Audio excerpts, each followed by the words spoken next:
Salut à toi, bienvenue sur ma chaîne. J'espère que tu vas très bien. Moi, ça va super. Dans la vidéo d'aujourd'hui, je ne perds pas le temps avec toi. Je te montre comment est-ce que je m'apprête parce que je m'apprête à faire une vidéo. Là maintenant, la deuxième vidéo, le deuxième exercice de notre challenge Sublime tes cheveux autrement.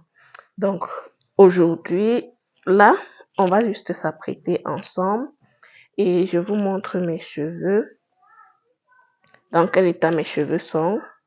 Donc voilà, j'avais fait 5 tresses, 3, 4 et 5.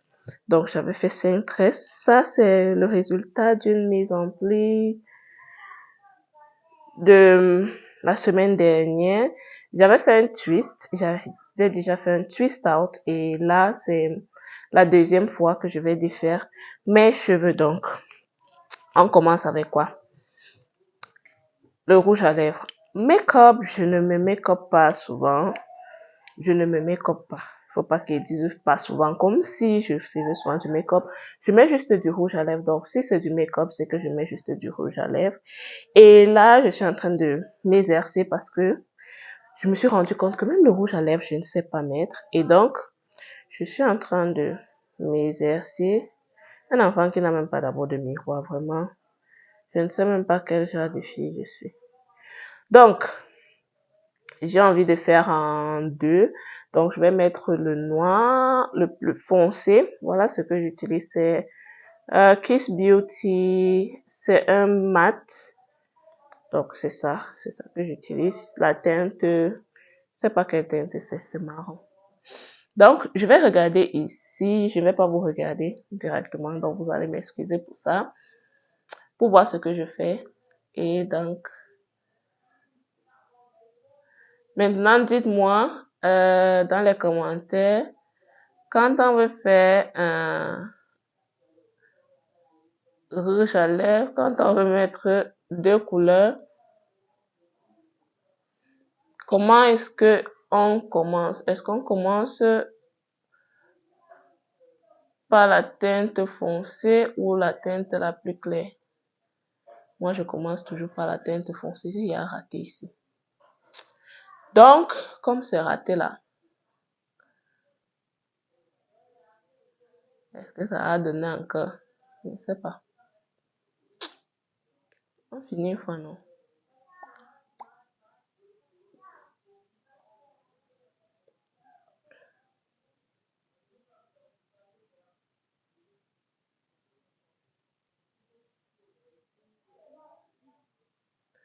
Bon, finissons une fois marron. J'ai raté.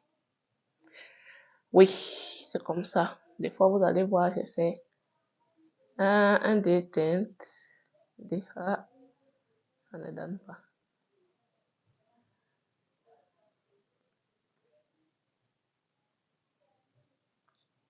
Hum, hum, hum.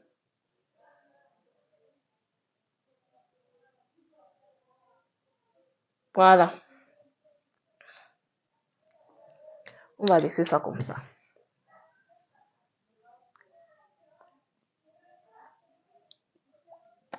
Une fois que ça a séché, je ne peux plus redistribuer. Et donc, heureusement que mes cheveux sont souvent là pour camoufler. Bref. Donc, on va défaire ensemble mes tresses. Et qu'est-ce que j'avais fait pour ce soin-ci? J'ai fait, à la première étape, j'ai fait mon shampoing on cuit. Ensuite, j'ai fait un masque. J'ai fait un masque protéiné. Et j'ai fait ma mise en pli avec, vous connaissez déjà, ma crème hydratante au karité. La crème hydratante au karité de chez Ensor. Et j'ai scellé mon hydratation avec la mousse caotée. Donc, voilà ce que j'avais fait comme que j'avais utilisé pour la mise en pli. Et puis, vous savez déjà, aujourd'hui même, je n'ai même pas mis de l'huile sur mes cheveux. Donc, je ne huile pas mes cheveux. mes mains. Bon, j'huile mes mains souvent, mais ce que je veux dire, c'est je ne rajoute pas, voilà. Je ne rajoute pas de l'huile dans mes cheveux durant la semaine. Donc, quand vraiment je dis l'hydratation dure, si j'ai fait 7 jours, bon, c'est que c'est 7 jours sans rien rajouter d'autre. Des fois, quand je sens que les cheveux commencent déjà à devenir secs, ce que je fais, c'est je huile un peu mes mains pour que les cheveux glissent un peu plus facilement. Donc voilà ce que ça donne. Et j'ai moi-même personnellement mon challenge d'atteindre la taille, la longueur de la taille cette année.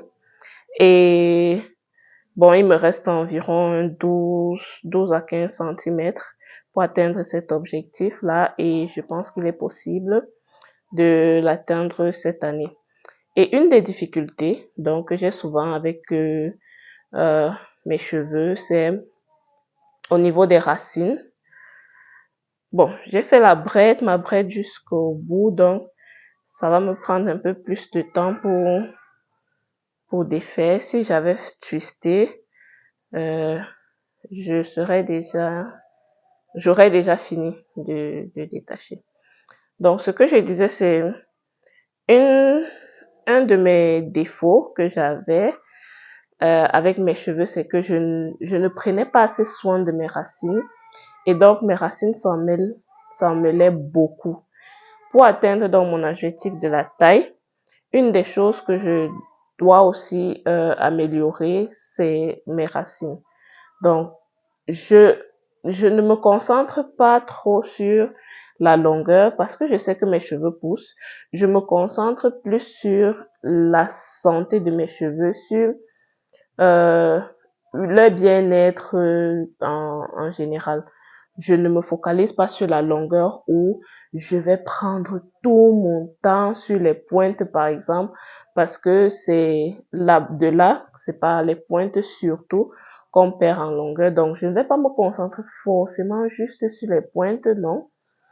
Je fais ce qu'il y a à faire pour que mes cheveux restent en forme. Et donc, je ne me concentre pas uniquement sur les pointes. Bien sûr, je fais ce qu'il y a à faire pour que mes pointes ne se cassent pas. Mais aussi, je m'occupe de ma racine parce que j'avais les cheveux qui... On voyait le mouvement, mais le mouvement était beaucoup plus sur euh, les longueurs. Je sens mes cheveux depuis que je m'attelle plus sur mes racines aussi. Je sens mes cheveux beaucoup plus légers aussi. Je sens mes cheveux beaucoup plus légers aussi et mes séparations, je fais le maximum. Vous voyez, même là, c'est pas encore parfait parce que au niveau des racines, mes séparations ne vont pas jusqu'aux racines. Justement parce que quand je faisais mes soins, je ne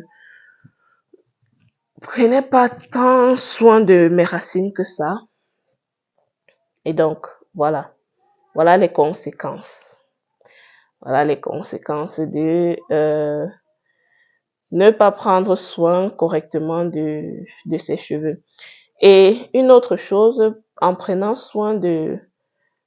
mieux soin de mes racines, je me suis rendu compte que ma routine aussi a diminué. Donc, je mets encore moins de temps à démêler mes cheveux, ce qui est chez moi l'étape la plus longue. Démêler mes cheveux, c'est vraiment l'étape où je prends le plus de temps. Si je fais ma routine et que je calcule tout le temps que j'ai passé sur mes cheveux, c'est 4 heures de temps, 2 heures. Je vais me rendre compte que 2 heures, ça va être le démêlage.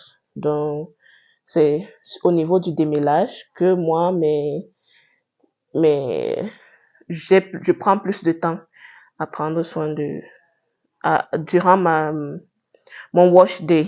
Voilà, durant mon wash day. Mais maintenant, depuis que je prends mieux soin de mes racines, je me rends compte que oui, puisque en prenant mieux soin de mes racines, quand je reviens, ils sont pas tellement emmêlés et donc il est plus facile pour moi de démêler. J'ai même fait un test, c'est que j'ai pris la brosse, j'ai commencé à démêler mes cheveux directement depuis les racines. Bien sûr, j'ai utilisé une Tangle Teezer qui est avec les dents assez souples parce que une des particularités de la Tangle Teezer, c'est que étant donné qu'elle a les dents qui sont souples, quand elle rencontre les nœuds qui sont vraiment complexes là, on va dire, elle glisse plutôt au-dessus. Donc, parce qu'elle est souple, elle va glisser plus sur le nœud qu'elle ne va tirer sur le nœud. C'est pour ça aussi que quand vous démêlez vos cheveux avec cette brosse-là, vous sentez moins mal. Vous sentez moins de picotement sur le cuir chevelu parce qu'il y a des moments où on va sentir un picotement parce que la brosse a tiré sur un cheveu ou bien sur un nœud. Vous voyez, il y a des nœuds que les cheveux vont faire entre deux brins, juste deux brins de cheveux qui ont formé un nœud. Si la brosse passe par là, le cheveu n'est pas tellement dur, on va dire. Et vu que le cheveu n'est pas tellement dur, la brosse, avec une petite pression sur la brosse, on va casser les cheveux à cet endroit-là. Donc, à cet endroit où il y aura les nœuds. Donc, c'est un peu ça. Avant, quand je faisais mes séparations, je venais seulement commencer là, mais maintenant, j'essaye. Le mouvement n'est pas encore automatique, donc, dès que je me rends compte de ça, j'essaye de commencer par les racines. Voilà. Donc, c'est un peu ça. Oh, I love my hair. Aïe, aïe. Donc, voilà. On est à 12 minutes. Donc, 15 minutes. Vous voyez vraiment, moi, en 15 minutes, le matin, j'ai fini avec mes cheveux. Bon, s'il y a des jours où je veux coiffer un peu, je vais coiffer. Mais en général, je ne coiffe pas ces derniers temps-ci. Je suis même beaucoup plus avec le bonnet parce qu'il y a beaucoup de poussière dehors actuellement. Et bon, en même temps, je suis à la maison, hein, donc je ne sors pas beaucoup. Ce qui fait que j'ai pas forcément besoin de, comment je vais dire ça, de sortir. Mais comme je suis à la maison et que je suis beaucoup en train de travailler, à tout moment, je peux poser la tête quelque part. Donc, maintenant, je suis avec le bonnet pendant, bon, tout le temps. Tout le temps parce que je n'ai pas envie ou c'est au moment où je vais poser ma tête quelque part que je vais m'arrêter pour chercher le bonnet. Donc, mieux je l'ai avec sur moi. Et une fois que j'ai envie de, quand je fais mes choses, je ne m'inquiète pas de savoir, oh, est-ce que j'ai pris mon bonnet, est-ce que je n'ai pas pris mon bonnet. Donc, voilà. Ok. I am ready. Là, on est même encore à 13 minutes. Donc, vous voyez, quand on vous dit, on fait moins de 15 minutes le matin pour apprêter ses cheveux, voilà. Voilà mes cheveux, voilà comment ils sont. Oh, I love my hair, ils sont trop beaux. Donc, voilà. J'espère que cette vidéo t'aura plu et que tu as quand même appris quelque chose de ce que moi j'ai appris. Donc, on se dit à très bientôt dans une prochaine vidéo. Bye.